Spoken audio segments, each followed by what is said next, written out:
ሰላም ጤና ይስጥልኝ እንዴት ከርማችሁልኛል? እንግዲህ በዓል እየደረሰብን ነው።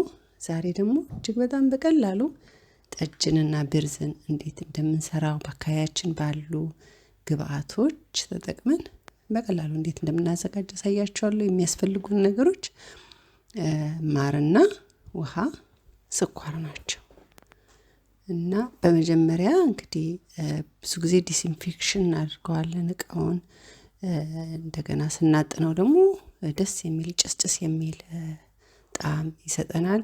እኔ እዚህ ጋር ጌሾ ስለነበረኝ ጌሾ ተጠቅሜያለሁ። በበርበሬ ማጠን ይቻላል። እንደገና ደግሞ ሌላ ቆንጆ ሽታ ያለው እንጨት እሱንም አብርታችሁ መጠቀም ይቻላል። እዚህ ጋር ሁለት አይነት ማሮችን የተጠቀምኩት፣ አንደኛው በጣም ቢጫና አንደኛው ደግሞ ትንሽዬ እንደ ፈሳሽ ነገር የሚመስል ወደ ብራውን የሚሄድ ነው። እነዛ ሲቀላቀሉ ደመቅ ያለ ቢጫ እንዲሰጡኝ ነው እዚህ ጋር ሁለት አይነት የተጠቀምኩት። እናም በዚህ በጠርሙሱ በራሱ ጠርሙስ 3 ውሃ አድርግበታለሁ። እንግዲህ ሁሉ ጊዜ ልኬት 1/3 ነው የሚሆነው ቆንጆ ጠጅ ለማግኘት ማለት ነው። ይሄኛው ትንሽ ይኸውላችሁ ዳርክ ነገር ነው፣ ትንሽ ጠቆር ይላል ከዛኛው። ሁለቱ ሲቀላቀሉ ደስ የሚል ከለር እናገኛለን ማለት ነው። እዚህ ጋር ደግሞ ኩርኩማ ተጠቅሜያለሁኝ። እርድ ነው ይሄ የተፈጥሮ እርድ፣ ግን ሌላ ቅመሞች ሳይቀላቀሉበት፣ ይሄ ከሪ የምንለው አይደለም። ኩርኩማ ፊታችን የምንቀባው ጽድት ያለው እርድ ነው፣ ግን አለማስገባትም ትችላላችሁ። እዚህ ጋር ከለሩ ደመቅ ብሎ ስናየው ደስ እንዲል። ብዙ ጊዜ ኢትዮጵያ አርቲፊሻል ከለር ነው የሚጠቀሙት። እዚህ ግን እንደዚህ ብናረግ ወይ ደግሞ ሌላም አይነት ቢጫ የተፈጥሮ የሆነ ነገር ብናደርግበት ይጠቅመናል። እንደምታዩት ከለሩ እጅግ በጣም ደስ ይላል። እዚህ ጋር 1 ማንኪያ የሚሆን ስኳር አረግበታለሁ። ይሄን ፕሮሰሱን ያፋጥንልኛል። የዳቦ እርሾ በጣም ትንሽ ከግማሽ ማንኪያ ያነሰች እጅግ በጣም ትንሽዬ ነው የምናደርገው። ኖርማሊ በሙቀት ሀገር ከኖራችሁ ይሄ ራሱ ላይ ያስፈልግ ይችላል። ምክንያቱም ማር ራሱ ፈርመንቲርት ያደርጋል።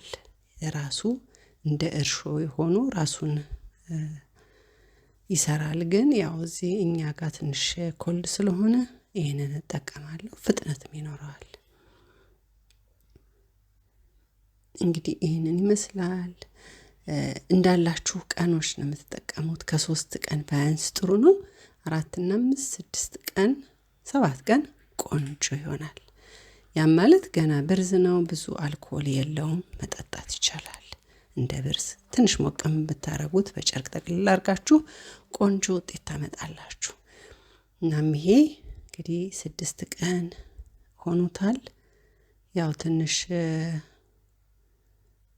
ማር እና የእርዱ ከላይ ተንሳፎ ልታገኙ ትችላላችሁ። አረፋ አለው፣ በደንብ እየሰራ ነው። አሁን ወደ ጠርሙስ ውስጥ ገለብጠዋለሁ። በዚህ ደረጃ እንደ ብርዝ አድርጋችሁ ልትጠቀሙበት ትችላላችሁ። ቆንጆዬ ፍሬሽ የሆነ የብርዝ ጣዕም አለው። እዚህ ጋር በጣም ደስ የሚል ምንም በቃ ጌሾ ገባ አልገባ ብዙ ልዩነት አታዩም እዚህ ጋር። በተለይ ደግሞ ይሄንን ካስቀመጣችሁት በኋላ ከጠጅ ከሆነ በኋላ የዛ ጊዜ ምንም አይነት ለውጥ አታዩበትም ከጌሾ ጠጅ ጋር ማለት ነው። እንግዲህ እንደዚህ አድርጌዋለሁ። አሁን ደግሞ ጠጅ እንዲሆንልኝ እንደገና 7 ቀን ላቆየው ነው። ይሄንንም በደንብ ዝግት አደርገዋለሁ። ግን በምዘጋበት ጊዜ የተወሰነ ቦታዎች ተውለታለሁ። ምክንያቱም በጣም ፕሮሰስ ስለሚያደርግ ጋዝ ስለሚያወጣ ይሄን ቦታ ባልተውለት ይፈነዳል ጠርሙሱ። እናም ይኸው ከ7 ቀን በኋላ ስከፍተው በዚህ መልኩ ሆኗል።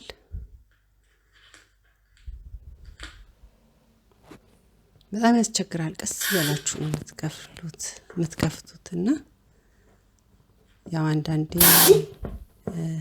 ስትከፍቱት እንዳለ ጠርሙስ ሁሉ ወጥቶ ሊያልቅ ይችላል። እና ቀስ እያላችሁ ከፈት ዘጋ እያደረጋችሁ ነው የምትከፍቱት በመጀመሪያ ጊዜ ስትከፍቱ ማለት ነው።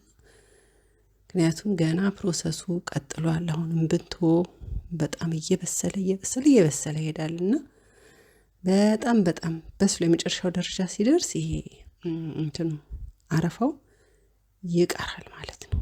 እና በዚህ መልኩ የሰራችሁት ጠጅ ጣዕሙ በኋላ ላይ ምንም አይነት ለውጥ አላይበትም።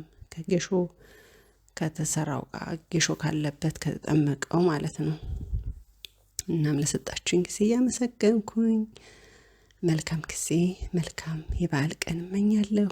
ሰላም ሁኑልኝ።